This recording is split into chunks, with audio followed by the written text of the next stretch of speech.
The Strait of Hormuz handles 25% of the world's daily oil supply.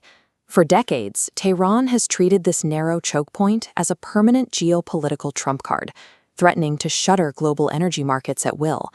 The U.S. Navy recently called that bluff. Instead of waiting for a shutdown, 2 guided missile destroyers moved directly into the passage to enforce a total, suffocating counterblockade of their own. We are now in the 3rd day of the operation. U.S. Central Command is broadcasting turnaround orders to all commercial traffic. 10 major vessels, including 9 oil tankers, have already been intercepted and forced to return to port. 0 ships have broken the line. This strategy has turned the conflict into a ticking clock. The focus has shifted to exactly how long the Iranian regime can endure total economic asphyxiation.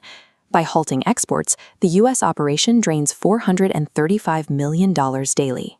With no tankers, Iran can only store 15 days of newly extracted oil. Once tanks hit their limit, extraction wells shut down, causing severe, long-term damage to their primary economic engine. These first 2 weeks don't just drain the nation's immediate cash, they physically break the country's ability to generate future wealth. By week 3, the logistical failure transfers to the streets. Buckling under 50% inflation, the country faces severe domestic gasoline shortages. To stop citizens from organizing, the leadership has restricted internet access across the country. However, that act of defensive self-sabotage is costing the domestic economy an additional $50 million every day. As the government grows more desperate, it is relying on terror to maintain order. In just the past few months, the regime has carried out over 650 executions, targeting political prisoners and female dissidents, to suppress the brewing unrest. By the 45-day mark, the state is cannibalizing its own resources and terrorizing its citizens merely to survive the month.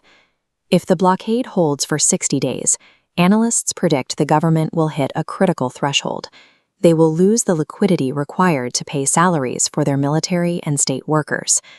Without paychecks to ensure institutional loyalty, the leadership faces an inescapable choice.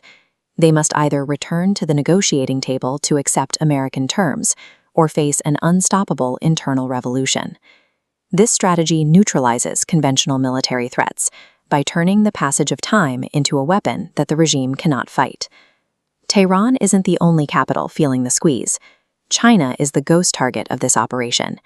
Beijing purchases 90% of Iran's oil and has actively aided the regime with spy satellite technology to monitor U.S. military sites. The Gulf operation is a warning broadcast toward the Strait of Malacca.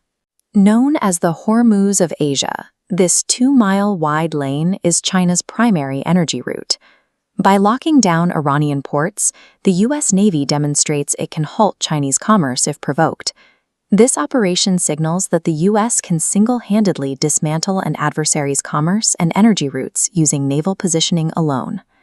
On the American home front, markets are reacting to the projected regional stability. As the Iranian regime is squeezed toward a deal, the S&P 500 has surged to record all-time highs. Domestically, officials project relief at the pump.